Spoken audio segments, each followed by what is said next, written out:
Influir o influenciar. Els dos verbs són correctes i el seu significat està relacionat, però es fan servir de manera diferent. Un és transitiu i l'altre és intransitiu. Si això et sona xinès, dona'm un minut i t'ho explico.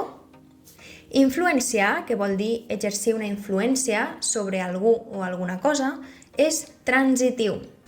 Això vol dir que necessita un complement directe. Podem influenciar algú o alguna cosa. Per exemple, l'Albert sempre influencia la seva amiga perquè faci el que ell vol. L'Albert és el subjecte, és a dir, qui fa l'acció del verb. El verb és influenciar i la persona o cosa que s'influencia és la seva amiga. Per tant, el complement directe. Ara vegem influir, que vol dir produir un efecte en algú o en alguna cosa d'una manera insensible o indirecta. Influir és un verb intransitiu, no porta complement directe. Per tant, no influïm una persona o una cosa, sinó que influïm en algú o influïm sobre algú o alguna cosa. Com veus, no requereix complement directe, però sí que necessita un complement amb preposició. I aquesta preposició pot ser en o sobre. Prenem el mateix exemple d'abans. L'Albert sempre influencia la seva amiga perquè faci el que ell vol. Com quedaria amb influir? L'Albert sempre influeix en o sobre la seva amiga perquè faci el que ell vol. Si t'hi fixes, la preposició és necessària. Per tant, seria incorrecte dir l'Albert sempre influeix la seva amiga. Falta la preposició. Vols provar-ho tu? Fem un exercici ràpid amb 3 exemples.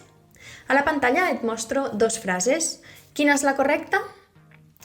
Les teves idees influencien el projecte o les teves idees influeixen el projecte? Posa el vídeo en pausa i pensa uns segons. Ja ho tens? A veure si ho has encertat.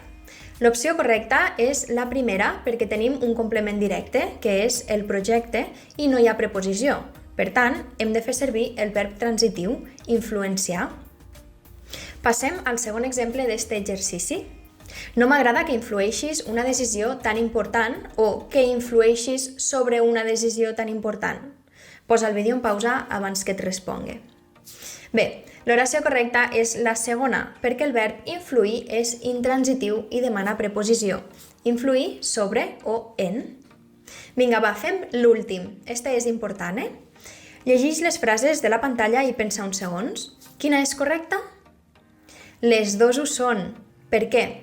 Primer, tenim influenciar amb un complement directe que ha influenciat el resultat de la prova. Correcte. I a la segona frase tenim influir amb preposició. Ha influït en el resultat de la prova. Així que les dues opcions estan bé. Espero haver-te ajudat a entendre la diferència entre aquests dos verbs. A la llista de reproducció que et deixo a la descripció trobaràs més vídeos com este sobre verbs problemàtics. Espero que et servisquen.